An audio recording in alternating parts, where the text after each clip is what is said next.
Oh yeah. Oh, I don't care what Karina said. This play was really Mister. interesting. Here we go. All right, Hold set on. it up. Hold on, timeout. I gotta loop it. Oh, here we go again. Um, Here we go. all right. So we're at. Looks like we're in South Bend, Indiana. They haven't been in the news at all recently with all this realignment talk, but none of that matters because the ACC officials worked their. Are you pressing play? Or Something's weird is going on. I don't okay. have a play button. Okay, I just There it pressed is. it. All right, Okay. perfect. I took that privilege away from you. So we are in South Bend, Indiana. Notre Dame is making the headlines, but you're going to work these games, and this must be a great experience. So we can talk about the experience as we go, but let's talk about this play, Karina. Yeah, definitely. So I'm at goal line, top of the screen. This is a mechanics breakdown. All the plays you guys are going to see are just pretty much my uh-oh moments this season. So no, here we go. you actually provided the playlist and said a different word, but you don't have to say that on the air. Well, you know what? Enough people have seen, to be politically correct, we'll call it Karina's S list, So, yeah, I think there's a lot to learn from these. And I think the best part is just, just being accountable to yourself. Like there's a lot of ways you can spin a situation to be, this is not, my mistake. This is, you can not talk about a mistake if you don't want to. So I just want to talk about all the learning experiences that I've had. And this was a great learning experience right here for me. So I'm at goal line. And the first mistake here is I thought I heard a whistle somewhere around the 3. So we all know how much I thought. And I'm like, I know for a fact that, what I'm seeing, he's inside the 2 and it's not touchdown. I'm clearly seeing that. I feel like I got good depth here. I'm very confident in what I saw. But I thought I heard a whistle. So I'm like, you see me kind of pointing at my line judge. My line judge is running over to the 3. If a line scrimmage running to a spot, that's kind of, they saw it out of bounds. So this is just a communication breakdown. That 2-yard line can really be where mistakes happen with the line of scrimmage. I mean, this is an easy play. So one of the things that we have here, we have a 38-0 game. Mental fatigue could kick in, whether you want to call it getting bored. You see, it happens to all of us. I don't really want to call it boredom, but we're not as on top of our game when we get a blowouts. So I know what I saw.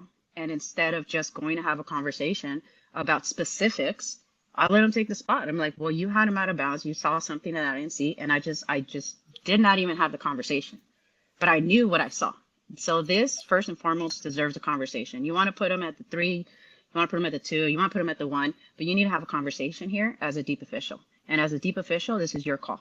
You need to have the conversation with that line of scrimmage, exactly what you saw. And I didn't. So we actually ended up spotting this at the 4. Oh. Oh, wow. Yeah. So we spotted What were at the you 4. playing, Now, Karina? You were playing the spot as where? I had it on the 1. Definitely did not have it on the touchdown. 1. Definitely yes, definitely inside Gotcha. the 2. Definitely not touchdown. Gotcha. But again, it's one of those things that you kind of get on cruise control. You work really well with your line of scrimmage. This is my line judge. He's a great official, and we get comfortable with each other. That this just deserves a conversation. Even if he had the foot out of bounds, I believe he said he saw a foot out of bounds. But even if he has that foot out of bounds, let's communicate. Where is the ball? Right. So if you have the foot out of bounds at the 4, even at the 3, where is the ball? Even if I didn't have a good view, let's just say I didn't. Why are you still not having that conversation? Mm-hmm. It didn't look good. We're there. Where were we? I think we're on the 3. We go to the 4. No, we went to the 4, moved it over to the 3. Now replay, Notre Dame wants to challenge that spot. Well, Roba can, line Let's game. talk. Let's set it up, Karina. Let's just go step by step so we're all clear, if that's okay. Yeah. Yeah, go for it. So, Yeah. okay, so the ruling on the field, just so we're all on the same page, the ruling on the field was out of bounds at the what? First it was 4, and then we moved it to the 3. So right Okay, now it's so- being spotted at the 3. Okay, so the ruling on the field, basically what we arrived at for ruling on the field was out of bounds at the 3-yard line. I want to go back to the mechanics before we get to the replay Let's do that. That's discussion. fine. Yep. So, because Karina, you pointed at the line judge. When I've seen people point, normally it tells me that they have a touchdown, and they're confirming that the line of scrimmage official has the player inbounds the whole way. Is that point not what you were doing? That point is what I did. It was involuntary because I thought I heard a whistle. Right. It was involuntary. I point, Right. I point. Right. I thought I heard that you blow him out of bounds, and then you're gonna go spot it. Damn, I guess you did. But you're right. We point to double check before we go up to touchdown. And again, you're not paying attention. It's not even not paying attention. We go into cruise control. Right. You start to do these things that we normally wouldn't do. Right. And it just happened. I'm like, did your whistle go off? And yeah, it was a reflex, I guess you would say. Not what we want to do. That is to check for touchdown. Sure. At least for what I do. Right. So walk me through. So you said you want to have a conversation. Walk me through exactly what would you have done? Where would you have had the conversation? And what would you have said if you had to work this play over again? If I had to, with the confidence of what I saw, that I knew for a fact it was inside the 2, because I had great positioning from the depth that I had. I would have told my line judge. No, I have him all the way at the 1. And my line judge and we have great communication. That had I told him, no, I have him at the 1, he clearly would have given it to me. You know what you have. We have that relationship. Okay. So this 100% is on me right here. So are you stepping up and spotting it yourself at the 1, or are you yelling to him 1 1 1 1 1? How are you? What is that looking like? I'm trying to figure out, did you blow a whistle? Okay. I got kind of startled, and I'm starting to get close to him, and then I see him holding the spot. No, I'm saying in the perfect world, would you have stayed back and yelled out the yard line, or would you have actually gone to the yard line yourself to spot it? Oh yeah, I would kill the clock, and then go start walking over to the 2, and as I'm walking towards the 2, I would let him know, no, I have the spot. And then probably he would have came to me with that confidence. Okay. Corey, you got something? Yeah. I think the pointing back at our line of scrimmage officials, yes, I think mainly we do that as, to check because we're playing touchdown. But it's also, when you have these plays, and Karina, I'm sure you'll attest to this, when you have these pylon plays, they're one of the tougher plays that we work as a deep wing. And so sometimes we can use that point to just kind of give ourselves that little pause to let our minds, our mind catch up to what our eyes just saw. And so, sometimes I don't fault you for pointing on this. That could be something you do. I know that I've done in the past. It's just kind of one of those mnemonics that we have, those routines that we go to. It's like, hey, this is going to buy me an extra second. Now, inside the way we work it on our crew is that anything inside the 2 would be my spot, and I would just go up and spot that. And so, I think some crews go all the way to the 1. The line scrimmage will take to the 1. Some take it, all the way. I hope not. That doesn't work. But I have heard that. I heard that this weekend, which kind of shocked me a little bit. But whatever. Some crews like to do that, I guess. But I think when I am looking back to my sideline partner, he knows that I'm only going to look at him if it is a tight rope up the sideline. If there's any type of an angle to that pylon, once it gets into the 2, that's going to be my call to make. That's just what we're there for, because I think we, just like Karina is here, she's an excellent. I mean, your positioning couldn't be better. I mean, you're way off the goal line, so you have a great perspective, and so we have a much better perspective. Our eyes are still, and we're going to have a much higher level of visual acuity, I think, than somebody that's running from 20 yards away and may or may not, have bodies flashing in front of he or she.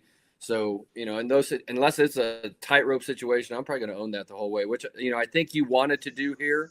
But, things can distract us in this game. And a whistle, we talked about, I think it was last week, where if you run into somebody at the pylon, if you're dealing with a camera person or a cheerleader or whatever, that can really distract us and take us off of our routine and take us kind of out of our thought process. So, and that stuff happens. That's, that's the fun of working in along the sideline in these situations. So real quick on this, just visually process wise, do we, are we looking at the ball? Are we looking at the foot? Are we looking at something else? Just lay it out there. I know this is very elementary, but it's kind of important in terms of how we do this. So what are we looking at? Like, are we looking at the pylon? Are we looking at the foot of the ball carrier, where the football is? Just process wise, real quick. I think that's a great point, Brandon. We're looking at the feet, and part of that communication, let's just say this is end of game. The line of game is at the 2, where we need an absolute perfect spot. Obviously, we have replay, we can do that, but we want to get it right on the field. If we're communicating, we can say that right foot was in, the left foot stepped out. That is really where right foot you think comes out of bounds at the 3-yard line. That right foot was in. The left foot is the one where he's out of bounds. Clearly, he's at the 1. If we're speaking into specifics. Yep. And then you have to index the ball immediately after that. So we understand that how we do that is we look at basically the body mechanics of the runner.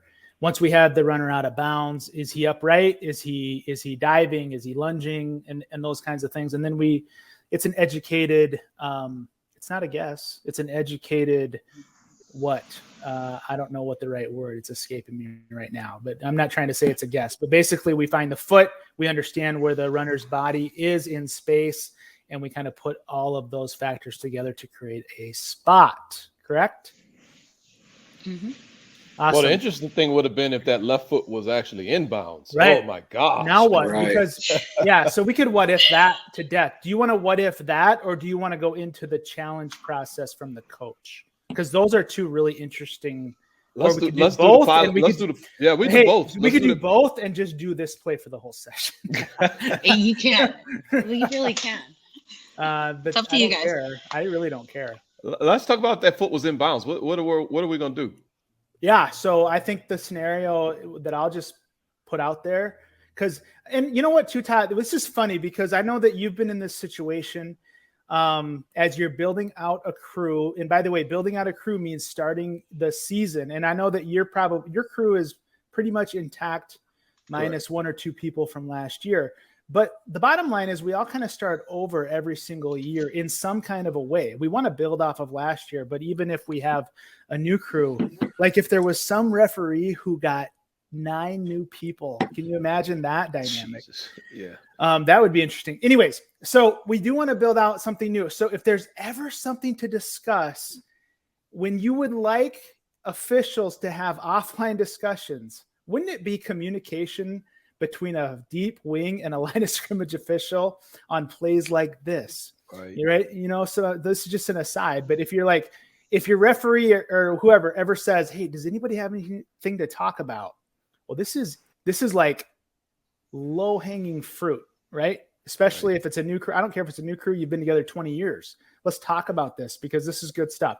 All right. So the scenario we're going to paint now is, see that left foot that steps out at the 1 yard line. Let's say that foot's in bounds. All right. Mm-hmm. Right. And now, Corey, you've basically got somebody being a line of scrimmage official rushing at you, killing the clock for that foot being out of bounds, but you have a clear judgment it's inbounds.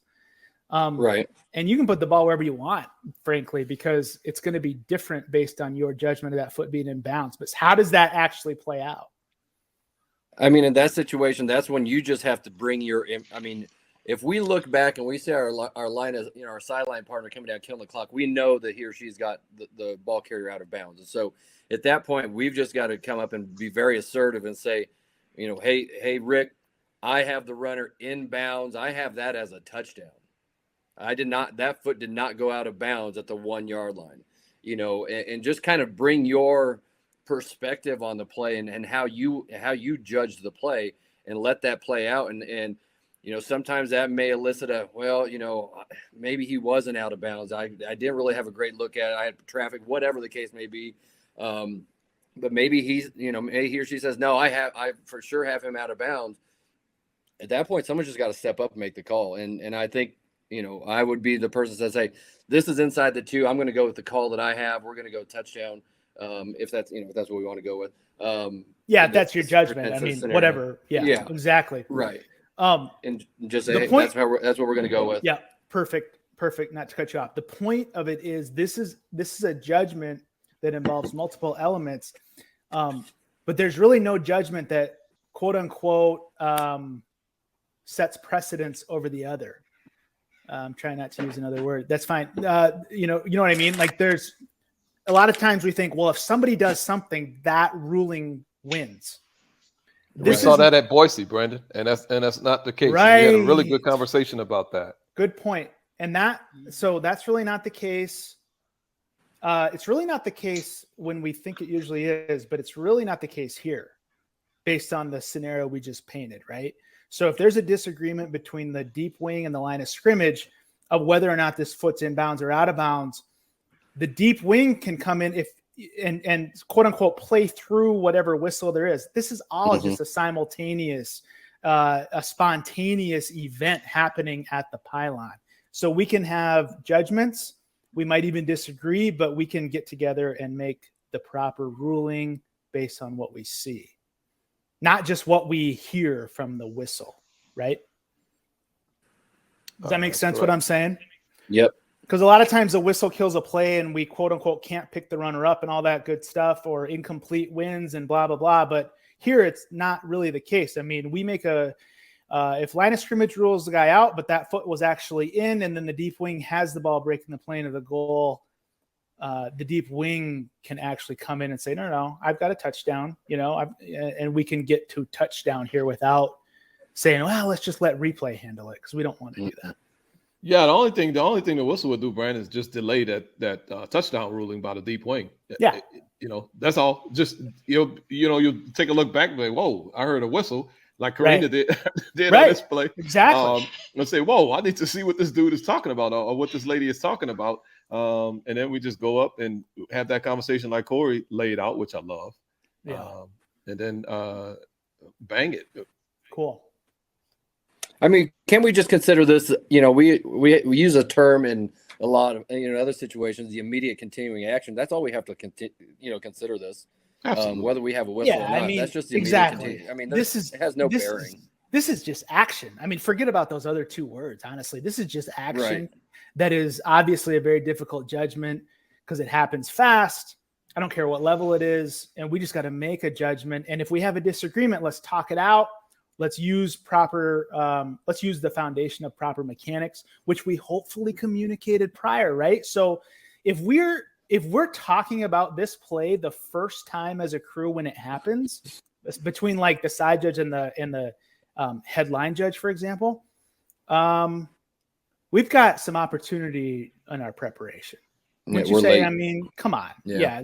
We should not. Now I know that guys and gals work together for 20 years, and that's okay. We get that.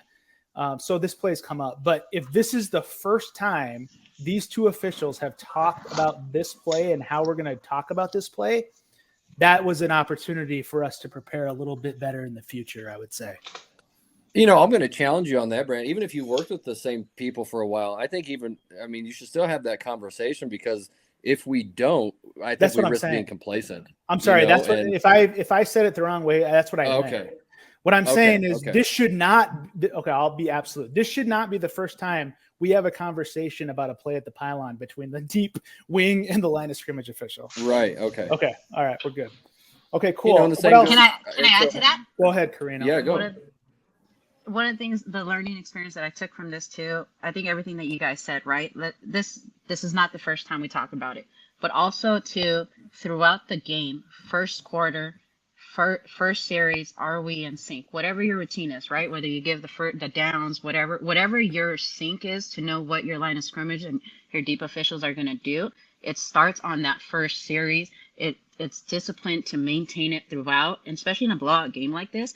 This, like you said, it shouldn't be the first time, but it also shouldn't be the first time where you're actually, hey, where are you? Where am I at? And I think if we're active with our line of scrimmage, or with our sideline partner, we're active throughout the game. When we finally do have these situations where, like, hey, who's right, you or me? We're more in sync to read each other, to understand each other. And I think not just only doing the work before, but doing the work throughout, through number of 200 plays or however many plays, every single play, make sure we're in tune with our line of scrimmage, and that takes discipline. So I definitely want to step up my discipline this coming season. And this is a great learning experience.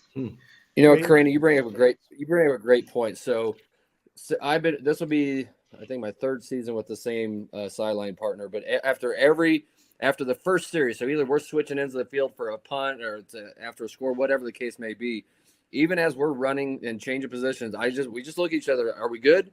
And just a quick thumbs up, a quick affirmation to be like, hey, are we on the same page for that first however many plays we just had? And so to your point, we are consistently checking in with one another to make sure, hey, everybody good? And that may not be just be, hey, are we good? Are we in sync? Are you good? Is there anything I can do for you? Because I know we've all seen that look in our crewmates' eyes, or maybe they're not there yet. They're not focused yet. And so that's a great time. And I think that's the luxury we have as a sideline official, that we do have that partner that we can kind of check in with and make sure that things are off to a good start. So I like that you do that. Cool. Replay time, guys? Oh, yeah. All right, here we go. So, go ahead. I'll put up the quick shot here, I believe. So here's what I think happened to Todd, then you can kind of take it away. But I think what we had is ruling on the field. This is the 3-yard line right here. Kind of obscured. That's okay. I need a different color. So the 3-yard line right there. That's the 3-yard line. And I think the ruling on the field is we're out of bounds there. Karina said we maybe set it at the 4, but then we moved it to the 3. Okay, we see that indisputably, right? Indisputably, that foot is in bounds. Correct. Even though our little gradient here, but there is green. That is indisputable video evidence of that foot being in bounds. Correct. And then we know that we can see that foot's out of bounds and he's basically upright. So good spot is at the 1. Okay. So it's basically indisputable that he was not out of bounds at the 3, but that he is out of bounds at the 1. The ruling on the field is out of bounds at the 3. Offense says, I don't want the ball at the 3. I want the ball at the 1. I'm going to throw there's no challenge. I'm going to challenge that the spot is wrong. So now how do we handle that? Well, first I would love to know, what did the coach say and what was the challenge? Well, thankfully we have somebody that was on the game. There you go. Wow. Coach wanted to challenge that. And I'm over here. You can't challenge this. Well, what did he exactly? What did he want to challenge, Karina? Because that's the, I guess challenge the spot. One challenge the spot. Spot's wrong by 2 yards, man. So you're not. So he was not saying this is a touchdown. No, everybody in that stadium knew this is not touchdown. Just like everybody also knew that including it's not the field on the judge. Exactly. Okay. So he wants to challenge, and we're speaking through the OTLs. Hey, he wants to challenge, and we all clearly know you can't challenge. But we all know there's something wrong with this spot, right? So here comes a conundrum. This is something that's wrong. Unfortunately, Greensboro came in, said replay, fix it, go. So I don't. That was our talking about command center. Greensboro, is that? Yes. Command center. Okay. Yes. Sorry. Yeah. Command center. Okay. I mean, they're looking at this stuff. Put it. Fix it. We fixed it. But the reality is, you can challenge the line of game. You can challenge goal line. You can't challenge the 1 at the 3. So it's one of those. What does the rule say versus doing what's right? And I've actually heard different opinions on this. And ultimately, I like it. I like it because, you never want to be the person who's just like, hey, we absolutely blew this. And on top of that, we can't fix it, even though we know how to fix it. But again, that's an opinion. This opinion has been circulated different ways. Mm-hmm. And ultimately, it was just do what's right. I mean, it's a 35-0 game, but you do want to have some integrity. I really like the fact that they just fixed it because I think it just gives everybody integrity, right? But that was just, I guess what happened. Let me talk about this real quick. So let's talk about the rule, and then we can editorialize on command centers here in a moment, which is really going to be interesting. So what's the rule? I think we kind of alluded to it too, Todd, but what's the rule here? Well, we have to understand to what is the reviewable elements of the play. And that was the reason why I was asking what exactly did the coach challenge, because we need to have this conversation with the coach, and we can't just tell him, we can't challenge that. Well, if he says, I want to challenge that was a touchdown, well, yes, he can challenge that. Right. But if he says, I want to challenge that he was out of bounds at the 1, Well, coach, that part is not challengeable because it is not a line to gain, nor is it a goal line in question. So Correct. that's why I was asking exactly what did the coach want to challenge? Well, because if he let me just says, I want to check you on challenge, that real quick. Can I check you on that real quick? yeah, If the coach says, because that sounds like a loophole to me. So if the coach says, oh, okay, I'll challenge just a touchdown. But when you guys get over to that monitor, you better darn well put the ball where it belongs at the 1. well, we can't do that. Is that what we do?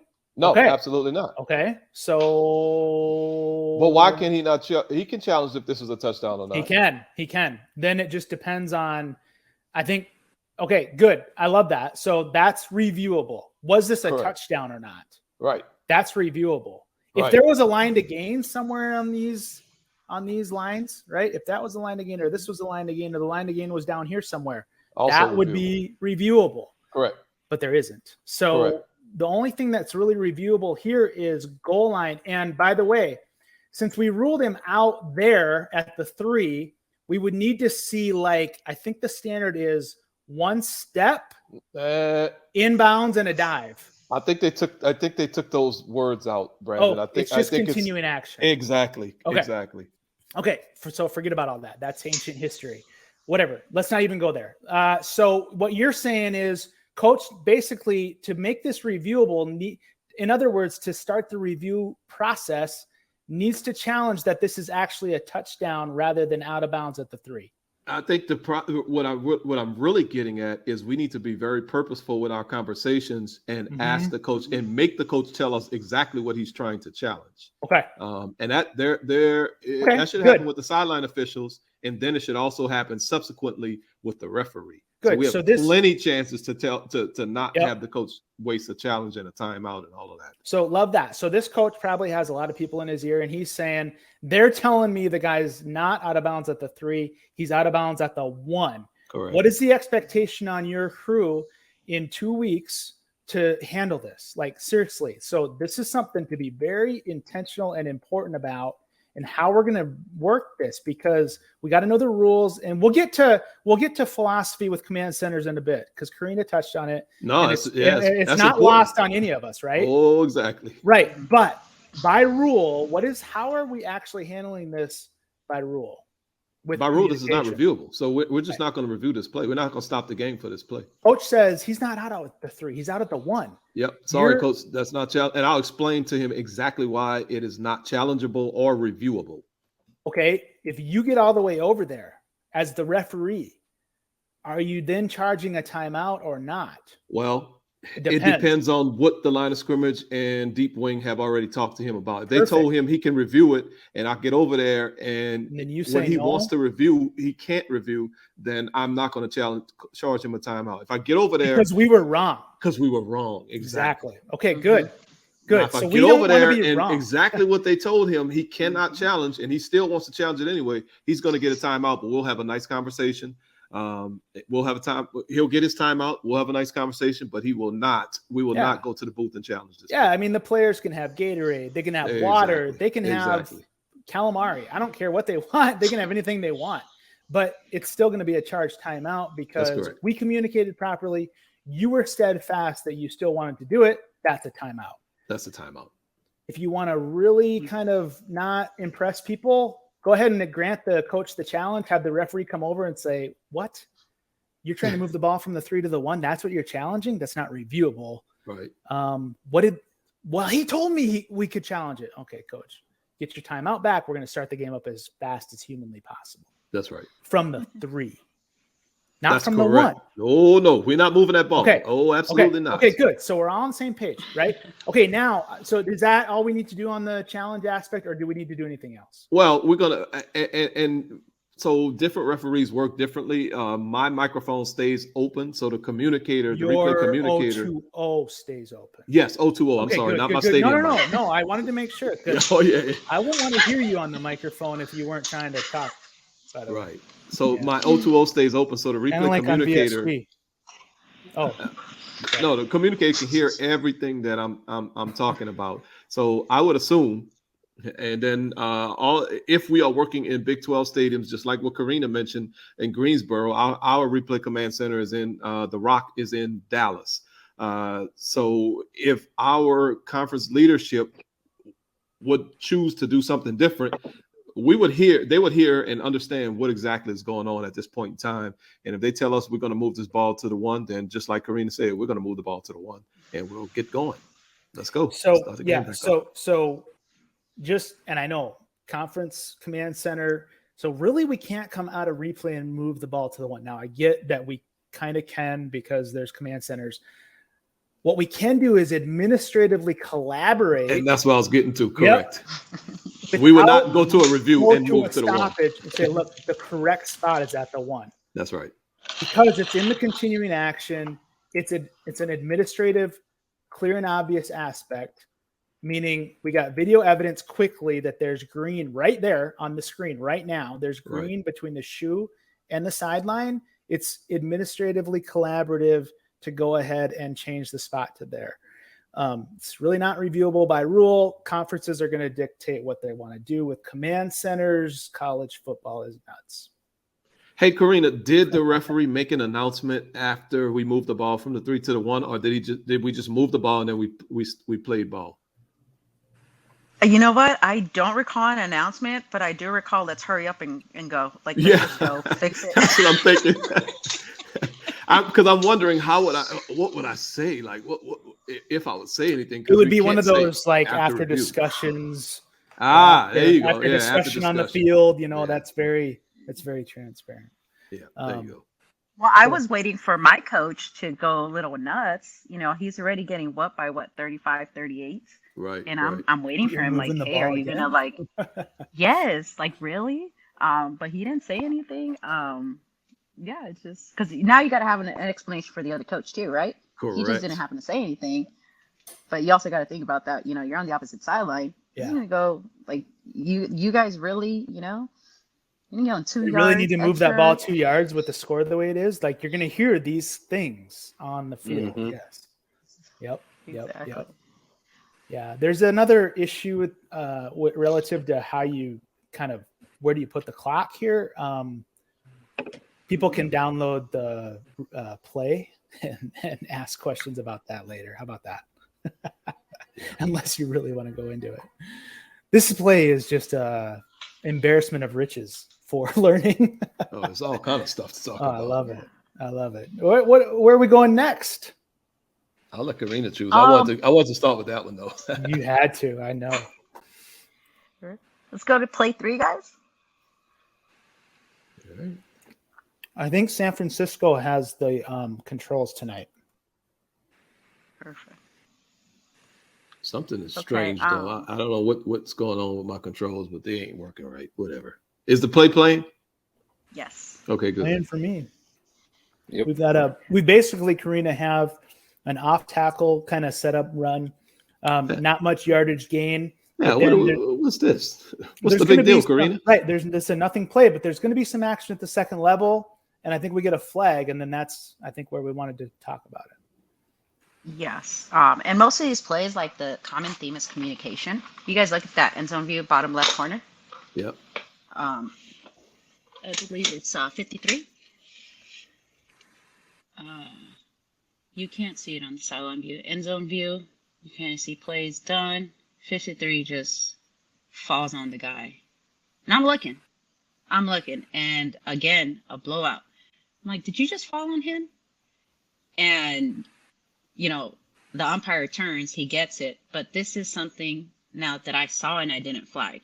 And I think the learning moment here, this was week 1, right? First hold of my ACC career. In the first quarter, I didn't like it, and I knew it was BS. And I'm just like, I spent 3 quarters replaying that play. Oh yes, now we're getting a woman after my own heart. Why don't we could literally stop the play video and put up a blank slate and just start talking, right? But here we have a play to help us out. I love this. Keep going. Yes. So, I mean, I think this just goes back to just being intentional. If you really check yourself out of a game, whatever reason it is, right? A blowout, or you didn't like that first call, right? I saw it. I saw this action. I'm trying to be disciplined. Watch the outer layer of the play. I saw this, and I'm like, dude, you just fell on him. But nothing in me threw a flag out. Then my umpire turns and he flags it. I'm like, oh, thank you, somebody got this. So this is, I mean, for first of all, it's just like this is a great learning lesson to like let's just stay disciplined on what's on the outside, that backside. That is really where like these late hits happen, all this stuff that you're not ready to see if you're not actively paying attention, right? Regular run play, it's just another play, and this is just a great reminder of just discipline. With that said, going back to communication now, line judge, myself, back judge. Well, there's a couple elements on this, so I think we could break these down at different levels. Clock status after this play, right? So the play starts on the snap. We all have our little indicators. Clock is on the snap or on the ready. Okay. Play's over. This is a dead ball foul, right? Why do 3 of us have the clock status on the snap? Then I look over, my side judge is running the clock, and I'm looking like, well, bro, it's 3 of us, 1 of you. What's going on here? That's what communication breakdown. The other one is, here's the rest of the story. Yes, it's like intertwined. The other part is, does this defender have to leave or not? If you see me on the end zone shot, I'm pointing at him. Where are you going? You don't have to leave. Your helmet came off because of this foul. His sideline is telling him get off.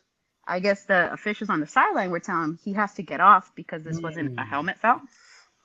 Wow. And it just goes to that communication. Well, his sideline, the officials on his sideline are telling him you got to get off. I'm telling you can stay on. And we had a great discussion at the end of this game about what the helmet foul is, right? We dug into the ARs. It was a helmet foul. Are we talking about just face mask? Fortunately, I think it just happened to be a coincidence 2 days after this conversation. I think that one of the training tapes came out and said, I think one of Shaw's training tapes said, hey, this is a helmet foul. Like this particular play came up in the training tape. So it was cleared up. Foul. But at the end So what I think without that interpretation is the foul causes the helmet to come off. It may not be, targeting or face mask or hands to the face or whatever, but if the foul caused the helmet to come off, then we're going to keep the player in the game. Was that the interpretation? Exactly. That was the interpretation. So I think to that point, I think like right off the bat, you can jump to go, oh, I was right. Right. But that does nobody any good. Even if we're having, it was me against 6. But even if we're having this discussion, right, we all need to be on the same page at that time of the game. And if we want to go into the rule books after the game, that's fine. But we are not on the same page. I'm telling him he can stay. They're telling him he has to go. The defense is not trying to figure out their personnel. We don't have the clock status correct, and all of this needs to be communicated to the referee. So just real quick, what do you think a coach who's down 34-7 thinks of the officiating crew? Not only to start with before this play, but then after this play, when there's disagreement on whether his player who got punished on the ground and lost his helmet can stay in the game or not, right? And I'm not like picking on the crew. I'm just saying the little things we do. Oh my gosh, it carries so much weight in the perception of our credibility and our competence, correct? Mm-hmm. Exactly. Yeah. Corinne, you could have avoided all this if you wouldn't have threw that doggone holding flag. Yeah, exactly. I'm telling you, too, Tom. I'm like, what the heck? That's hilarious.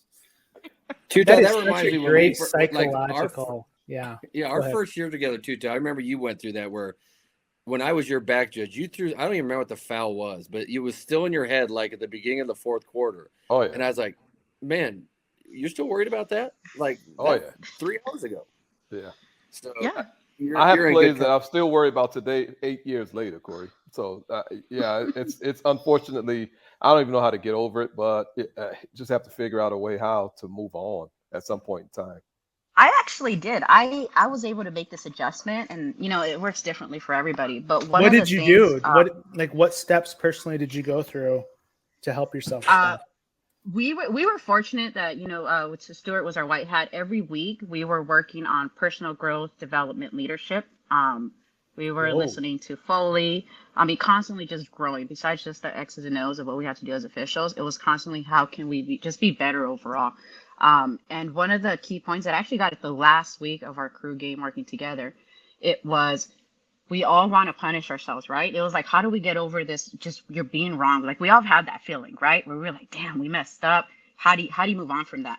And for what worked for me is don't move on from that. Allot yourself time that the second you get into the van, you get to feel whatever way you want to feel about it. You get in that van, you're running out, which is that's where you get your feelings, because a lot of times people say, don't make a big deal of it. It's okay. Let's move on. It is a big deal because we take pride in our craft, right? So that. I'm going to wait if going back to that Florida play where we messed up, I told myself at that gate, once I get into that van, I can do it. Right now, we don't have time to, because then you're useless for 3 quarters. That's really what you're at. Like you're taking up space.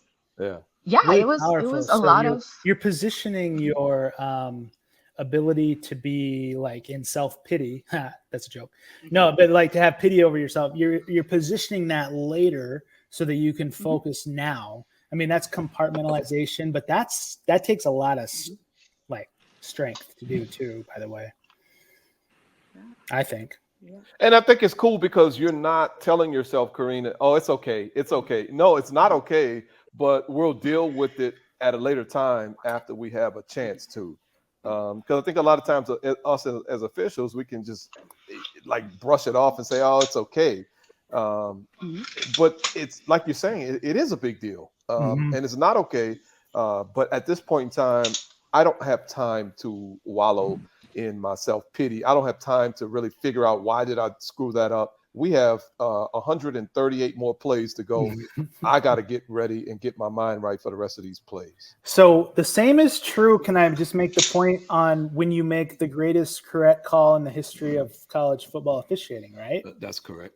So we sit there, oh my gosh. Or like referees make an announcement. Gosh, that was a really good announcement, man. I've never done that. And really you've never done that either, Brandon. That was a really good roughing the passer call. Oh my gosh, that holding call, that's probably going to make the training tape. Man, my horse collar tackle, oh my goodness, that was good.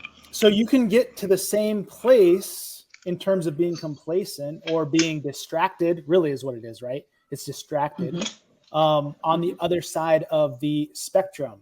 And I think that's interesting too, because if we really think about it, other than Tuta, most of us make more correct calls than incorrect calls, right?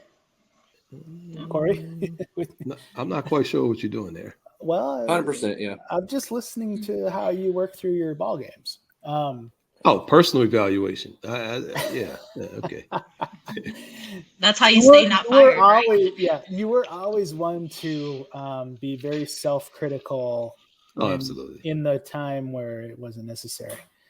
I think that's where I learned to tell people that's where we'll I just said, look, we'll evaluate that later. That's where and I don't know if I told you that ever, but I've told other people that, and I've told myself that a lot.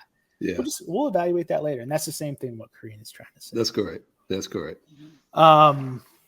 Cool. So just out of curiosity, back to this very play, do you remember what the umpire specifically described this foul as?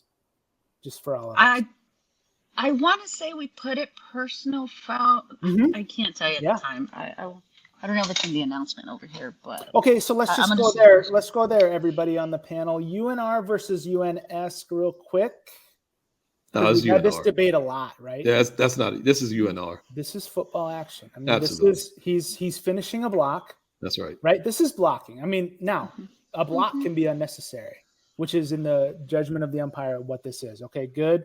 So we would want this as UNR. Is anybody feeling an issue with that? He's at serious risk of targeting too. Right. Because he's halfway attacking this dude's head. And he needs to be really careful with that. So player on the ground is almost, I don't want to say immediately, but I'm going to say almost immediately defenseless. Wouldn't you say? Absolutely. I mean, by definition, how do you protect yourself if you're laying face down on the ground? Exactly.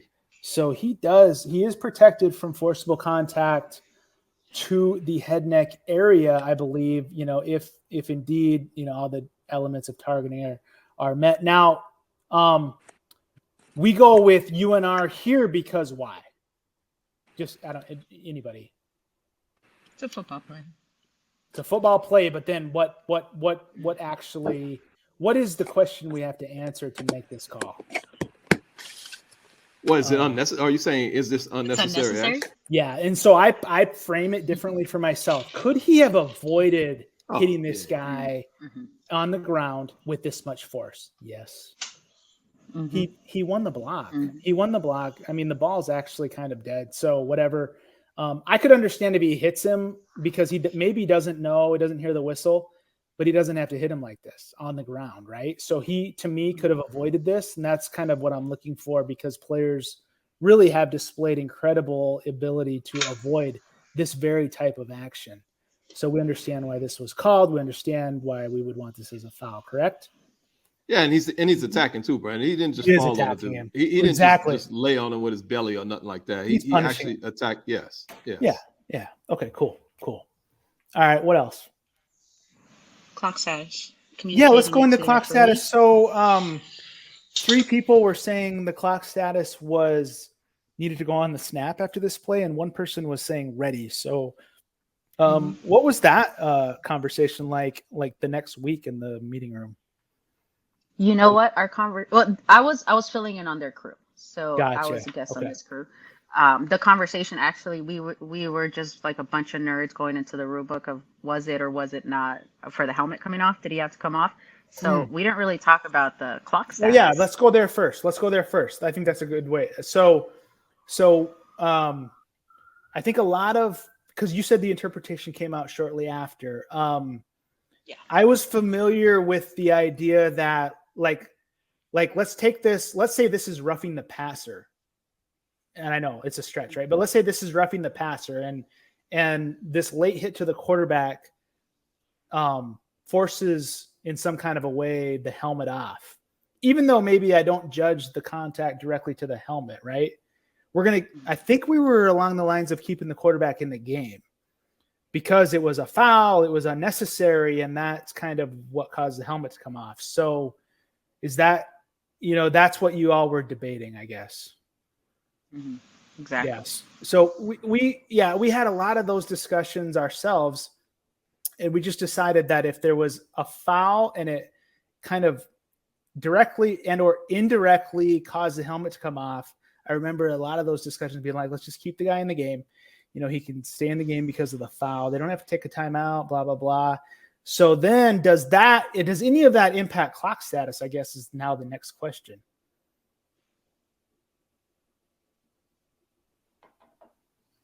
You're asking if we deemed that his helmet came off not because of the foul? Let's say we do send the guy off. Mm-hmm. Oh. If we do send the guy off because we hadn't had the national interpretation yet, that was a conflict on the crew. If we send the guy off because he's out due to his helmet coming off, what are we doing? How are we handling the clock in this very play? Exactly, because now we've made the judgment, right? We made the judgment that this foul did not. Yeah. Oh. So what are our mechanics? So if we're sending the guy out, what changes, Brandon? That's a good point. So if we're sending the guy out, we do have a temporary stop on the clock, correct? Yeah. Yeah. We have a temporary stop on the clock. So now what are we going to do with this? Wind it right back Plus, up. we have a foul, by the way. We have a foul. We have a temporary stop on the clock. I'm saying temporary stop because that's how I think about it. So don't take my words. Correct. We have a stop for a foul. We have a stop for a helmet off. We're sending the player out as of this time in space. So what are we going to do with the clock when the center judge sets the ball down and the referee's ready to mark the ball ready for play? Wind or snap? We're going to Wind it up. Because why? Wind. Because we're not in timing. Timing rules don't start until 2 minutes and 1 Right. minute. Or if you start talking about 3-4-3, then we're around 5 minutes. This is just the middle of the game. This is just a helmet coming off. We just wind it right back up. Exactly. Sound the John Roan. What's the result of the play? Exactly. The result of the play is a runner down in bounds. That's right. We're, like you said, we're not under any special timing rules. We're in the third quarter. Yeah. Runner down in bounds. Clock starts on the ready unless there's another reason to start the clock on the snap. Yeah. And foul and helmet off are not reasons to start the clock on the snap. So we start the clock on the ready. Unless we get into time rules like we mentioned. Unless we get into timing rules, Unless but you're we're at not 2. here. Yeah. Good. So then, okay, now I don't think there's a distinction, but if we say, look, the guy can stay in the game, we still have a foul. He can stay in the game because the foul kind of indirectly caused the helmet to come off, whatever. Are we going to do anything else different with the clock? Nope. No. Mm-mm. It's the same situation, right? Yeah. Result of the play is runner down in bounds. There's no major reason to stop the clock. Once we're ready for play after marking off the penalty, or declining the penalty, by the way, whatever we need to do with this, we're just going to basically, well, it's a dead ball foul, so we definitely accept the penalty. Because the down counts, so we're just going to put the clock on what the status of the play is, which is the ready for play. Mm-hmm. Yeah, perfect. And exactly right. The helmet off has nothing to do with the clock status. Exactly right. Michael Griffith in the chat. That's exactly right. And that was the point we're trying to make. I mean, we get so caught up in some of this stuff and we just communicate unnecessarily. I love the over communication that we were trying to do, but we just kind of muddied the waters, right? Because I don't know why. I mean, whatever happened, but we weren't necessarily on point with all that. So this is a good one to learn from and just say, look, what's the result of the play? Are we in any type of special clock rules situation in the game? No.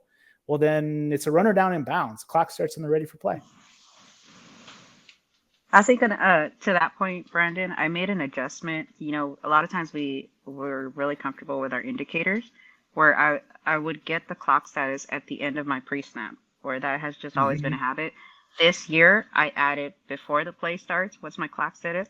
How did the play end? What's my clock status? Yeah. And I've been putting that into play, and it has given me so much awareness, much more awareness of that clock, that, like you said, this is a temporary stop. However way you want to think about it in your head. Right. But that was a big game changer for me, and I picked that up in the off season of just before and at the end. Before and at the end. A lot of times we'll get it before or just at the end, and that has been incredible for my pre-snap. Yeah, I mean, before, so on your process, which is cool, I love diving into people's process. So on your process, the before is going to pay dividends when we have a pre-snap foul that basically prevents the play, right? False start, DOF with contact, whatever it is. But then most of the time, I mean, when we have a live ball foul or a dead ball foul after the play, we have to go to what the result of the play was, and that's going to indicate the clock status. And I don't know about you, but it took me a long time to learn that. Yeah. And good point about the play clock, right? Michael Griffith in the chat says, if this was called UNR, the play clock should be set at 25 for the foul, not 40 for the defensive helmet coming off. And basically what we're saying, you say, wait a second, no, the defensive helmet did come off. Yeah, but I mean, we're not administering that. So since he can stay in the game, we're not going to go to that play clock rule. So we're keeping him in the game, which means we don't go to that 40-second play clock rule. All we do is use 25-second play clock because this is a administrative stop for the foul. Why does it have to be so complicated? It really depends on our judgment, right? How are we judging that situation? And I think ultimately we ended up sending him off. So by sending him off, we're making that judgment, right? Yeah, good point. If you send him off, it's a 40-second play clock. Well, hold on. I don't like that. Oh, because you're saying there's a foul as well. If we stop the game for the foul, I think we need to stay at 25, whether we keep him on the field or send him off the field. Really? I do. I thought 40-second always took precedence. Isn't it 40 takes precedence? That's what I thought, but I don't know. Yeah, I'm pretty sure the defensive helmet off trumps that. Trumps an administrative stoppage? Mm-hmm. Yep. First down plus defense helmet off. What are you doing? First down plus helmet off. Oh, yeah, you got to pump that seconds. one. Yeah, it's the same thing. So first down, so you call it a first down an administrative stoppage? Absolutely, it is. It is, yeah. Okay. Mm-hmm. I mean, I know what you're going to say is, well, we don't normally restart on 25 after a first down, but I mean, it's still a temporary stop. So it's an administrative stop. I don't know. Okay. All right. I'll stand corrected. Offensive holding with Team B helmet off. we're saying 40-second play clock. Yeah, Tyler Olson yeah. says 40 I like that. supersedes 25. So Tyler has to put 3 supersedes. Yeah, he doesn't say trumps. He says supersedes. You know, Tyler uses 3 syllables, but he's a professional voice person. We can make fun of him since he was on last week, right? Yeah. Love it. We I know. I kind of had we to stand up for actually- Tyler. That's rule 11 right there. That's rule That's 11. my dudes right there. We're on Sasa again. Or is it rule 3? It's a joke. It took me 2 years, but I think my comedy routine is sticking, Tuta. No. 104 sessions, man. And then before Yeah, we okay. left that last play, Negative. I just really wanted. Oh, Oh, go ahead. Now keep going, Karita. Keep going. Oh, We're still you on the have to last bring play. it up, but I really just wanted to point out the discipline of the umpire, like just how Yeah, the umpire that's finishes the play. That's a great That's point. just. I'm not an umpire. I don't ever want to be an umpire, but that's nice. Neither. You know, just like that's the type of discipline that we all aspire to have. So that's pretty cool. I really like that part of this play. absolutely. And then the last point, just look, when all that stuff happens, foul, helmet off, maybe it's a first down, maybe it's not. Are we sending the guy out? Are we not? The referee is looking for help. Tuta. Oh yeah. The referee Um, has no idea what's going on with clocks be and all that- that crap at that Be point. that in time. official that just, you don't even have to know what the result is. Just come in and say, okay, here's what we got. And let's just go through it, right? That was what, is he on? Is Corey still on? I don't want to pump his head up. No, I'm just kidding. I do want to pump his head. You know That's Corey's what the best at that. Corey was so good at. Coming Absolutely. in, and we put the play up sessions and sessions ago about that. We would have had a 10-second runoff on a delayed game, but we didn't because he knew the clock. But he just talked through it, right, Corey? So just come in and talk through it. You knew what you were doing on that play, but let's say you don't. I mean, if you just talk through the elements of what happened, we're going to get to the right answer, you know? You'll get there. Yep. And I'd love to hear Karina. She's a fellow clock ninja, just like me now. I mean, Totally, she's getting right? geeky with the clock, and the more clock geeks Trying. we have on the field, the better it is for us. Trying. So are we doing another play? Oh. Yeah. You guys want to number get into play 1? Okay, four. go No. This is all about you, Uh-oh. Karina. ahead. This is all about you. You're not getting off that easy. Oh no. She signed up. Exactly. That's the danger of Hey, I signing up. gave you, I You gave gave you us the a- S list for a reason, guys. You gave us a Go lot ahead. of material. Yep. Yeah, definitely. Great lessons learned. Yeah, wherever you're at. Yeah, so we let's get a play really this good ISO shot here, and we're going to see a grab by 14 on the defense, right? So Pitt, Virginia Tech, this is a big game, middle of the season, conference game. So tempers and emotions are going to be high. What does that even matter? Let's go through the process of working this play and how you self-evaluated this, because you're the deep wing up top, correct? Yes, and this is probably my biggest miss of the whole season. It still hurts to watch it. Like, dang. So, She says, I- "Oh I dang!" thought- Yeah, on that Like- ISO. Did you hear that? She's like, "Oh dang!" so like, I think, you know what? I think the major lesson learned in this, because I heard it throughout the offseason. We joke about it all the time. Default to the no call if you don't 100% see it, right? We say, oh, okay, I don't see I don't see 100% of it. I'm going to go with the no call. What I saw here is, I'm like, damn, receivers beat, right? I'm like, okay, what are you doing, guy? You keep swatting at him. You're what are you going to do? I see early contact, right? And then I see that the receiver's not able to go up and make the catch. But I'm like, hey, my self-thought is I didn't see how he couldn't go up. Well, I don't have a foul, right? Like, we're taught so much, you don't see it, don't call it. But sometimes you just got to step away from like all these nuances that we use to guide us through making these judgments. And I remember going over this play, and the first question that was asked is, was that pass interference? And I was like, absolutely. So why didn't you throw it? Because I couldn't see it. Well, how do you know it's pass interference? Okay. We're getting to these nuances of I didn't see it. I didn't see where that arm was. Okay. Mm-hmm. So what I would have taken from this play, that there was early contact. Whether I want to get on this, high horse of I didn't see it, I did see it, I didn't see what that inside arm did. I knew the receiver did not have an opportunity to make a play on that ball. And if the lesson And that you I knew got there from was this contact. You knew there was contact. I knew there was contact. There you go. Okay. Exactly. I just didn't know what specific context. I like to be very specific. I mean, obviously, we go back to we need to write it down. We need to do all this. So I was like, hey, I didn't see it. I'm not calling. I'm defaulting to my no call, how we've been taught from day one.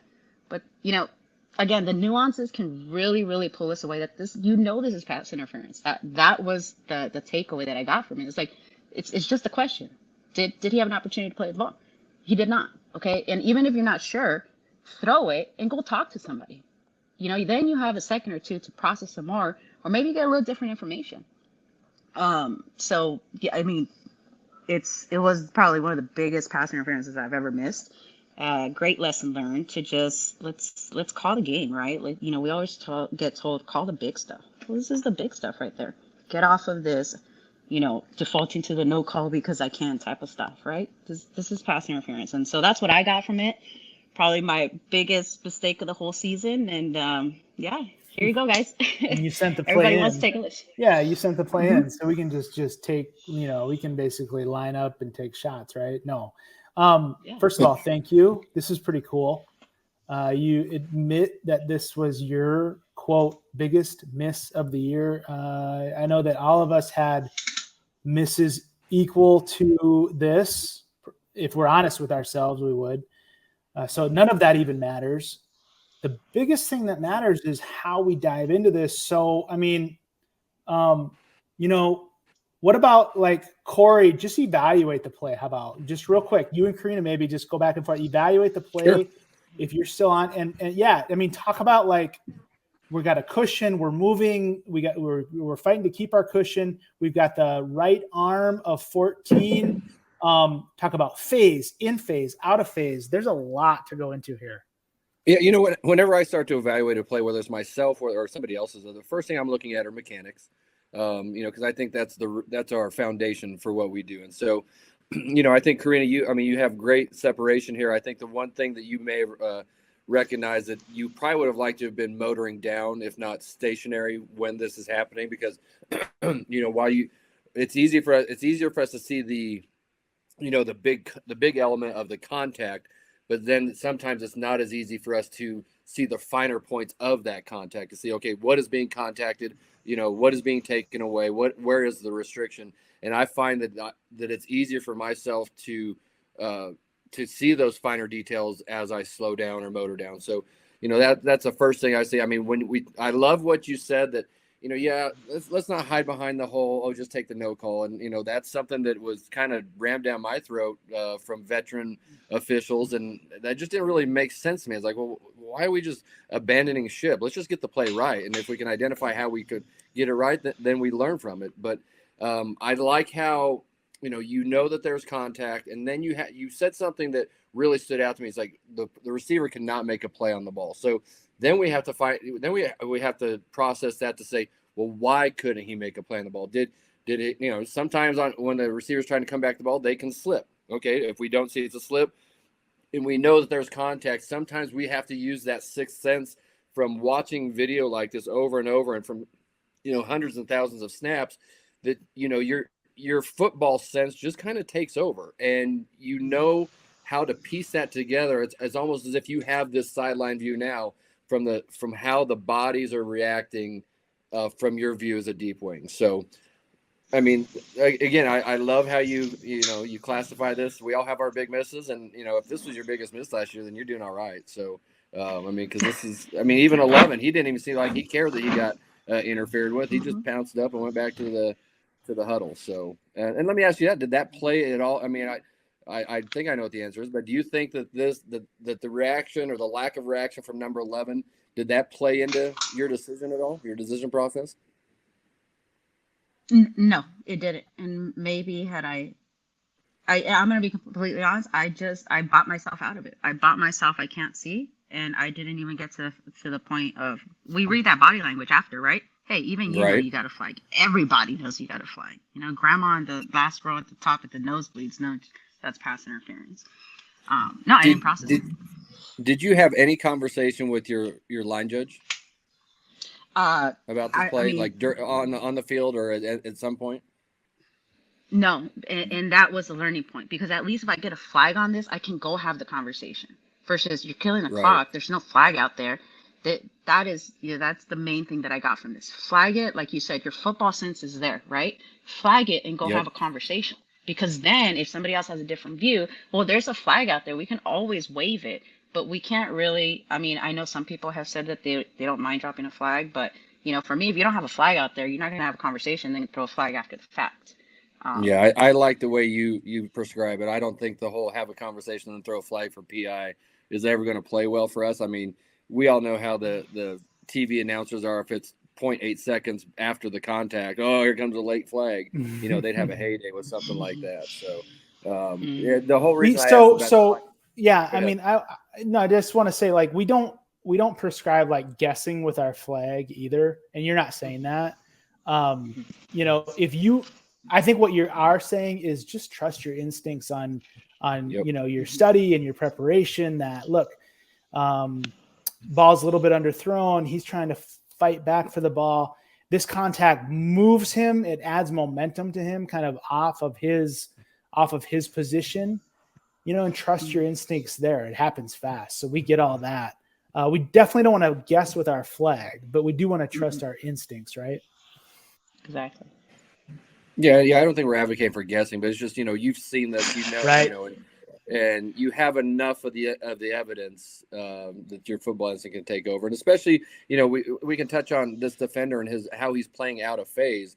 He's putting himself in a big he's putting himself at risk because any little backward movement towards the ball by this receiver is probably going to create contact that's restricted enough to rise to a level of a foul, just because of how he's put himself in position. And this is how these DBs are. A lot of them are coached to play. And so watching a play like this, it should help us here in 17 days or 19 days, whenever our seasons get started, or even 12 days for those of us that have a week 0 game. Looking at this and identifying this type of a coverage, this out of phase coverage, will pay dividends as the season gets going. Mm-hmm. Yeah, absolutely. Okay, so just real quick on the movement, we can never do this enough, and I know Karina's like, can we move on to the next play? So right here. So we know we've seen this play before multiple times. So we really have, right? Don't you agree? I mean, you've got a 14-yard cushion right there, right? The receiver's looking back for the ball at this point, and the defender is not, and we know that the defender never does. So I don't know, is there a point where you would want to just settle in? Corey alluded to it before, and maybe you guys could just jam on that for a second. As the receiver jumps right there, we're still kind of backpedaling, right? So how did that kind of play within your self-evaluation arena? And then maybe Corey, do you have anything to add? I'll touch on Corey's point. This is actually a mechanic adjustment that I made in the off season. I want to be still at that mesh point. It's a whole different view. I like it. It does change where you're starting to slow yourself down and how to become stationary. So I would say probably maybe when they're at like I want to be still pretty much as that restriction is happening. Maybe around the 50, I want to slow down, start getting into that settled spot of where am I going to get still to get the perfect still shot. Perfect. Quick question over to you, Corey, is how and I know we're all working on this, but in this type of play, which you're going to see 5 to 10 times a game, if not more. I mean, how do you know when to start settling down? Because I feel like you've got to you're not watching the ball. I mean, you might know kind of the timing of the ball, but you're watching player body language. So is there indicators for how you know? I mean, no, we're definitely never watching the ball, but I do have a comment to make on that in a second here. But I really will watch the receiver's feet, because as soon as he starts to chop his feet or slow his stride, I know that he's about to make a play on the ball. Even if I have no earthly idea where the ball is in relation to this engagement, we at least know that, okay, if he's breaking strides, so can I. Because he's not, I mean, even if he does run past me, who cares? But that's my first indicator. But when it comes to the ball, we had this conversation, off the field, a local guy here in Denver, that we kind of have that idea of when the ball is released. And so this was last summer. So last fall, before every game, during pregame warmups, and you always have that one-on-one type of pass pattern, or even if it's just, receivers on air, to watch your receiver, watch your two keys, and kind of pick up the ball in the background. And it's amazing how much we can see that ball out of the top of our eyes if you want to get geeky with it. But, you do have that sense of when that ball is about to arrive just by what's in the background. You don't have to be staring at it, but you do see it in the background. And so all of you deep wings out there in pregame, just, watch your engagement and then see if you can point out, okay, ball's up. And just from your periphery. And I think it helped me a lot last year. So, and that kind of helps me with this type of a situation. Could we do play 5 so I can borrow the soapbox really quick, guys, and then we'll move on from that? Oh, yeah. I was wondering where. I want to borrow soapbox is back? Yes, I ran into somebody. We shipped it to. I think Daniel has it. He still Oh. has it, but we may be able to get it from him. Is this it? I mean, you could see. Yes. And this year, one of my major goals is I need to have a relationship with everybody on that sideline. I just get back, they move up, get back, they move up. I don't think you really see here, but one guy jumps out. I bump into him. I'm pissed off that they still won't back up. I overrun the goal line. I take a cleat to my thigh. Probably the strongest Charlie horse I've ever had in my life, right there. So on that soapbox, back up, clear up your personnel. Yeah, that hurt. That my leg was so swollen. It gave out in the third quarter, and I couldn't finish the game. I was so upset. Oh wow! Yeah. So again, to that soapbox, even it on film, it looks like, oh, it's just a little swipe of a foot, right? The impact that has, I mean, I was fortunate to take it on the thigh muscle, but if that impact hits your knee, it's not a matter of toughness. It's not a matter of being able to take a hit. Your season's done. That's like an ACL, MCL break ready to happen. And it's just relationships with these sidelines. I really started in the off season, hey, who's my camera people? Did you get your good shot? Making more of those conversations that when it's time for me to work, they're like, oh, hey, she's working. Cool, I'll back up. And we kind of all work in sync. That's going to help a lot more versus just everybody get back. So yeah, this is just clear your sidelines, guys. Get some depth, or you can get hurt. And yeah, that was kind of embarrassing. Yeah, that's a full-on leg whip you took there, Karina. That doesn't look like a tickle. That's a good one. And I thought, I had this rush of pain. I'm just go up touchdown. Don't look soft on TV, right? Because the camera's gonna be on you. I thought I was past it, and then third quarter, it just starts cramping, and I go down. I actually caught a flight, and a couple of the guys were like, "Hey, this is gonna swallow up on the plane." Oh man, you guys are just kidding around. I couldn't walk when I got off LAX. If you've ever been grateful to have legs and walk, because I was stranded for an hour getting off that plane waiting for a wheelchair because I could not walk. This is a gratitude for just being able to walk, being able to work, being able to officiate. Just be careful, guys. This is really you don't want your season to end like this. Regardless of, I could take the hit, I'm good, or I'll just jump over it, all of that stuff. Like I said, the soapbox. I put this in mind, and you guys can have the soapbox back. Appreciate it. I think Daniel probably put a return label in there for you, Karina. So just go ahead and drop it off at your nearest FedEx. Perfect. So that's it on that play. Can we go to play 1? Play one's a great communication play. Oh, the soccer play. Dan, you want to like say something, or are you just going to show up and just pretend like you've been here all day long? Well, no, I mean, I just got in a few minutes ago, but I was just listening to you guys. That was good stuff. Yeah, okay. So I was just content to hang out and listen. But, if you need some guidance, just let me know. Okay. Well, it would be nice if you could press play. I don't know. Something's going on with the session today. I don't know what Brandon did, but I don't have. There we go. All right, Karina, take it away. All right.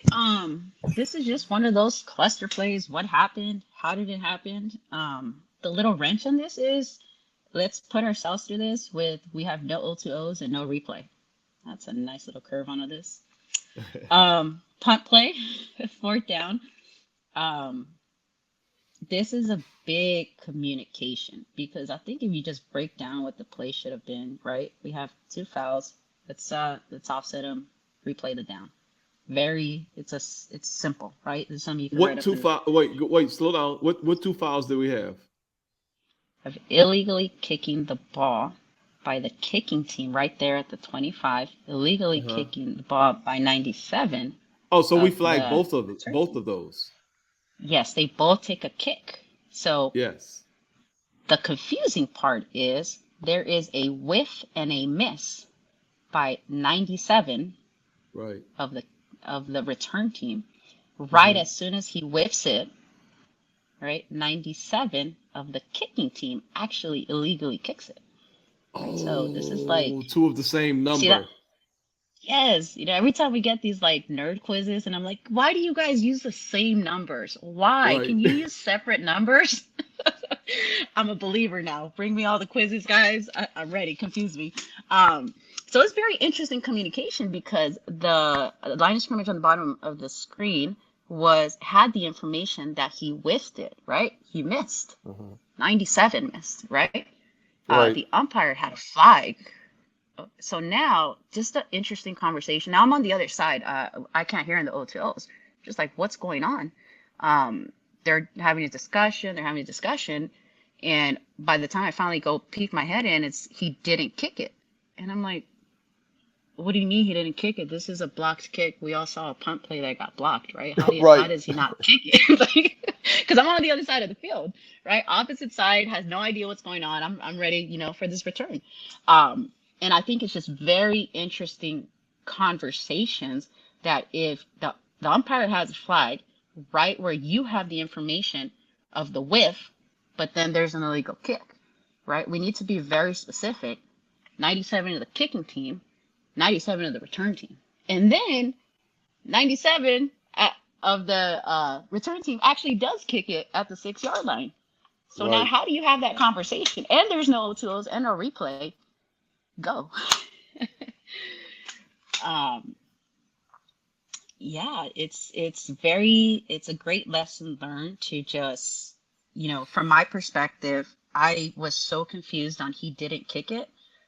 And I you lost me there. I'm like, buddy, it's a pump play. How did he not kick this? Right. And it's just an important lesson to be very specific to this communication. And I believe we actually, we gave the ball to the other team at the 6. We PSK'd this, right?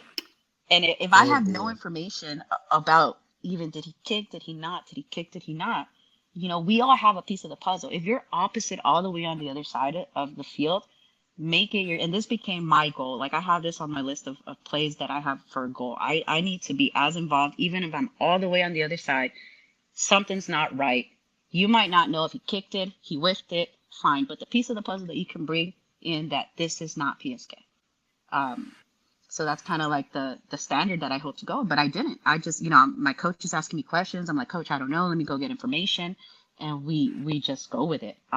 It's a great lesson learned to let's all be involved in the enforcement, not only when things go wrong, but when the enforcements are going right? We talk about that we're supposed to do it, but are we doing the discipline to actually do it in our heads, right? Where are we enforcing from? What's the penalty? Even if you're not part of the discussion of did he whiff it, did he not? It's a great lesson learned just on communication and being involved, taking accountability. It's very easy to be like, yeah, those guys got it over there. but just Right. self accountability to just, hey, we all need to get this right. So Daniel, as the self-proclaimed master communicator, how would you think we should better handle a play like this when we have two players with the same jersey number on opposite teams that committed offenses, and there's a somewhat of a difference of opinion involving the specific action in question? I don't think I have a great answer for that. Well, first of all, I certainly am not a self-proclaimed master communicator or proclaimed by anybody else master communicator. That's true. That part is true. I don't really have a great answer for you. I think, I know you guys as referees are pretty particular about how penalties are reported to you. So whatever kind of convention you like, offense, defense, I think is pretty much where you live, right? That's what you want to hear from an official when they're coming and reporting a foul to you.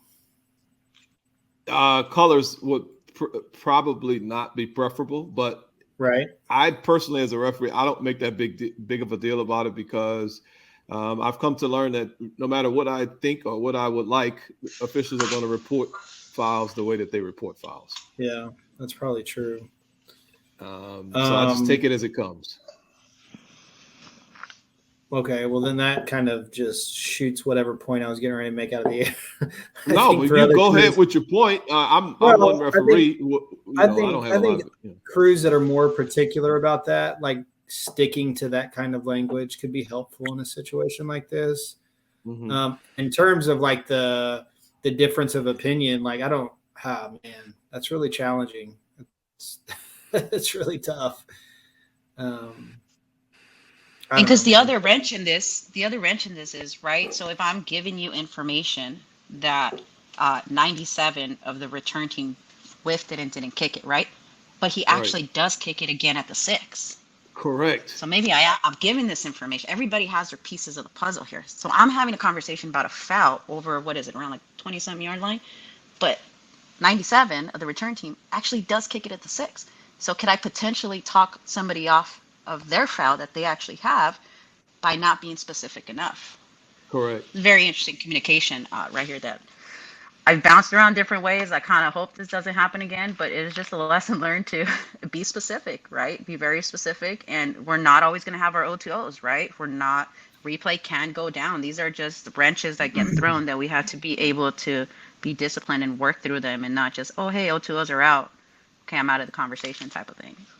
Right. I think that's a better approach because, Tuta, like trying to program around this exact stuff is hard. I think what Karina said, like just guiding principles about the way that we communicate is probably going to be what allows you as a crew to work through it. Really kind of any kind of high intensity situation where there's a lot of different elements that need to be communicated is just having guiding principles about clear, specific, but also concise communication, which is ridiculous because nobody communicates very well. I mean, very few communicate really, really well whenever their heart rate is elevated and the adrenaline's pumping like that. That's the hardest time it is to communicate. And that's when it's so important that we communicate really effectively. And so that's the challenge, isn't it? That's the rub. So I don't know, man. Like especially on the water bucket play when we have two illegal kicking fouls on a punt play. Like everybody's going to be all hyper and just like basically spewing garbage. And it's up to someone on the crew, and it could not always have to be the referee. Someone on the crew who can be a calming presence and just really just say, "Hold on, let's think about this and take it one step at a time." Yeah, I think that's really important too. Is individually training ourselves or working to grow in this area of how do we maintain our composure. Well, probably everybody thinks that they do, but the reality is very few don't. So some self-awareness would probably be step one. But then how do we maintain composure in these really challenging plays, and be the person on the crew that can really just drop the heart rate of everyone and get us to, because that's that kind of just escalation, right? Whatever you want to call it, emotional, psychological, that is the enemy of clear thought and concise communication, right? And so maybe that's the best thing to battle is, how do we just calm ourselves and think through the specific elements one by one? And that's probably our best bet to get anywhere close to the correct ruling. Okay, so let's figure out the penalty enforcement. Karina, so on the field, we picked up the flag for illegal kicking by the kicking team. Is that correct? Yeah, let's see. How do we end up to a PSK enforcement on this? I always have to work it backwards. We did whose flag did we? No, we had both. What we messed up was, the way we got to a PSK is ball didn't cross the line of scrimmage. How can you have PSK? Right. Right? Because So we're too we had busy. we have ended two up flags. with two. There's two fouls in this. Yeah, there's two fouls in this. And we had a actually does foul kick. on the kicking team and a foul on the receiving team, and then we still gave the ball to the receiving team. Yes. He actually does kick it. 97 kicks it right there. If you go back, I don't know if who's running. Sure, the no. I can see it, but I thought your whole point of discussion was that we ended up picking up the flag by 97 Blue, who is the kicking team, because we said no, 97 White actually whiffed and he did not kick the ball, and the umpire got confused, said, "Oh, okay, well, Right I'll there. pick the flag up." No, right there he didn't. He kicks Right. it again at the 6 or the 4? At the 6, correct. Yeah, right. So Okay, so we did have two flags on the play. yes, we did. Yes. Okay, well, this makes it really simple from an enforcement standpoint, right? Right. Yes. Very simple, right? Yeah. And Team B is not going to be getting the ball at the 6-yard line. Or they're not. I they're guess not basic supposed to. spot.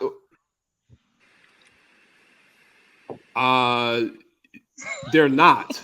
This is not. Yeah, I don't know. I don't know how We did, Tuta. That's why this sure. is such a big fail. We did, and we did. Absolutely. And these are great I get it. officials. These are. I would totally like this. This is not a rookie crew. These are officials that know their stuff, which really absolutely. highlights the communication, right? Like it's simple, Sure. like we said, right? This is not PSK. We all set the fouls, but once we get into discussions, we get into communication. Something as simple as did that ball cross the line of scrimmage, because we're so deep into discussion, can dawn on us. We go into cruise control, and all of a sudden, you have your field judge on the other side who could be useful to at least help through the enforcement to say, hey guys, this ball never crossed, right? It just shows Right. to the accountability of the officials that are not on that conversation, that are not on there. We could have actually been more. We could have been involved in the enforcement, not necessarily in the conversations of was it illegally kicked or not, was it whiffed, who had a foul, all of that. But we have that deep view. We can at least put one piece of this puzzle to say what we will not do is PSK on this. And Right. it happens, it's a great lesson. I think. Right. So if we just go through the actual penalty enforcement, because that's, for me, that's what helps me. This is a kicking play. Is that correct? Mm-hmm. So then the basic spot on a kick play is the previous spot, unless the foul is governed by PSK rules. And then we know PSK rules. That goes back, and I'm reading in my book because this is what I like to do when I break stuff down. PSK rules are in Rule 2. I don't know exactly what page PSK is in Rule 2. But we know this is not PSK, obviously. So the basic spot is the previous spot unless it's governed by PSK. So since it's not governed by PSK, then we have to go to the previous spot. We have fouls by both teams. We offset the fouls and replay it down. Mm-hmm. The tricky part, I thought you were saying we picked up the foul by the kicking team. The tricky part would be if we only have a foul by the quote unquote receiving team for illegal kicking. The tricky part will be understanding that we still have to go to the previous spot to enforce this. And team A, what was the down in distance? 4th and 2. 4th and 2. Okay. So team A is going to get a first down on a play where team B blocked the kick, which is going to be really hard for the coach to swallow. But yeah. Yeah. And he was hollering. Yeah. And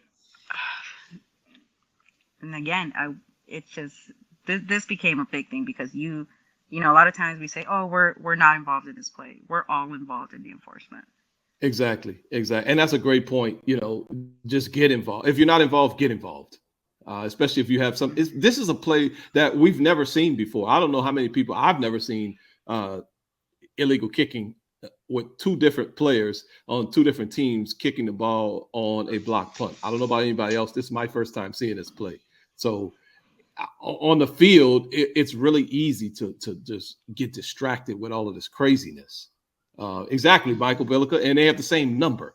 So it's really easy to get distracted with this craziness and not understand simple, basic things like PSK, which, like you mentioned, these are great officials, and I guarantee, we know the rules. Everybody knows the rules, but it's just a matter, can we apply them? You know, when we get in these situations, and that's when we need someone to step up and really just get the train back on the track, so to speak. Exactly. I think was it All Marcus right. that brought up a good point that the R and the U are the calling officials on this. Yeah. That makes it a little even trickier. Yeah. This is a great play. Oh, absolutely. One definitely for us to think about as a crew. How are we going to handle this? When we get together as a crew, how do we have this communication? How do we have this discussion? Mm-hmm. All right. Karina, we certainly appreciate you joining us and sharing some of these crazy plays with us. Since the punt was legal, Michael Griffith has since the punt was legal, after enforcement of the penalty, clock status will be on the snap, correct? Yes, after legal kick play, the clock status is on the snap. I'm still struggling, Michael, with the 40-25 helmet off administrative stoppage deal, and probably it's just me. I would love for someone to show me and point to me in the rule book where I need to look so I can better understand that, because I'm still lost with that one.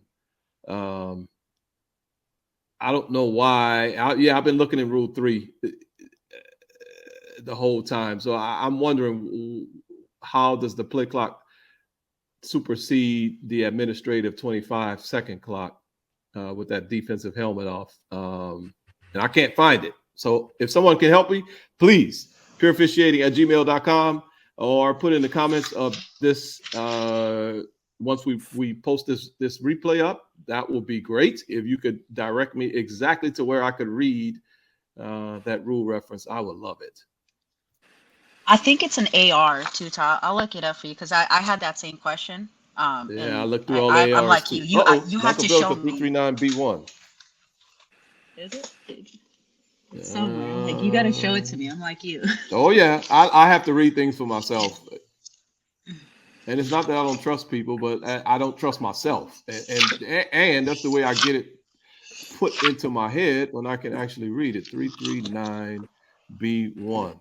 Yeah, when the helmet coming off is the only reason for stopping the clock. So that was not the only reason for stopping the clock. We had a penalty. We had an administrative stoppage. So that literally is telling me that we're not going to put it on 40 seconds. Daniel, are you still on? Because the question we had earlier, we had a foul, a dead ball foul, and the defender's helmet came off as a result of that foul. So the question we had is, if we send the player off, do we start the play clock on the 40 seconds? If we keep the player on, do we start the play clock on the 40 seconds? Does it matter at all?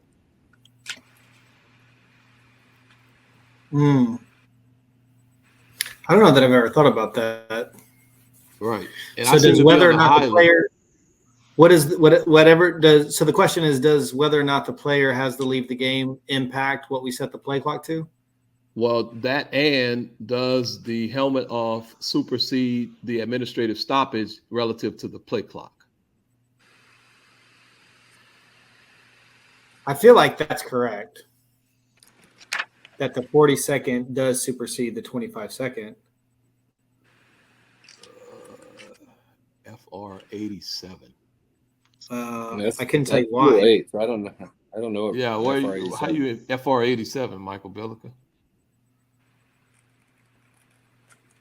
But I don't. Yeah, I don't have an opinion about what we go to, whether or not he goes off. I didn't know. I don't know. Right. So that's what the question was, that the play clock should supersede the 25, and I was kind of questioning that. Well, not kind of. I am questioning that, and I don't know. I could be wrong, totally wrong, but I don't see anywhere in the book where it describes that. I even looked into the case in the mechanics manual. I can't find it. Remember that big old table we used to have way back in the day? Yeah, I know. Yeah, well, Tuto, there's in the back of the book, FI 18. It doesn't have anything to do with a foul, but it talks about there's an A helmet off and a B injury, and 40 seconds would supersede in that instance as well.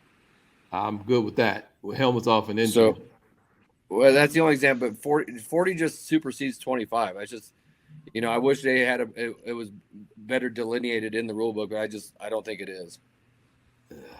And I know that doesn't help your cause, but it doesn't because yeah. It's not in the replay manual. They have some fucking stuff. I guess everybody has homework, right? Oh yeah. I don't know if we're gonna find it. And I don't know if it totally matters. I guess if we get into a serious. Well, if the clock is really critical, then we would have other rules in play anyway. So I guess it kind of doesn't matter anyway, because this is only going to be in the middle of the game, like in the middle of the first quarter, third quarter. It's not going to be late in the second, late in the fourth, where timing is critical. Right. Look at what Michael said. Now you jinxed it. Right. Thank you, Tuto. Well, believe me, we've created many situations last year, Michael Griffith, that I've never seen before in my life. So I don't think we're gonna have too many more. I would hope at least it's got to be somebody else's time. All right. Well, this is a tremendously rewarding session. Thank you so much, Karina. Next week, we're going to have Mr. Andy Warner. He is a line of scrimmage official in the Big 12 conference. Many of you have met Andy at some of our camps before. So we'll have Andy on and he'll share some of his plays. We'll get to learn some of the lessons that he's learned along the way. He'll get to self-evaluate and we'll get to have some fun again. There's lots of tickets available for Andy Warner too. So these guest shows, they're kind of like hot concert tickets. And Karina, she sold out almost immediately. But exactly at this point, we have a lot of tickets available for Andy Warner. There's a fire show going on. We cannot give away Andy's tickets. Yeah, tell anybody really. Like, maybe gift them out. I don't know. We're gonna have to do something. But Karina, it was fun having you. It was nice having a fellow Deep Wing on here. It was really fun. Thanks. I had a blast, guys. Thanks so much. Congratulations on the 2 years. You guys kept me sane, during pandemic lockdown. This was the football I needed online. So congratulations, guys. We're really excited for how far it's come. It's a great study tool. Yes, ma'am. All right, everyone. Have a great rest of your evening. Adios.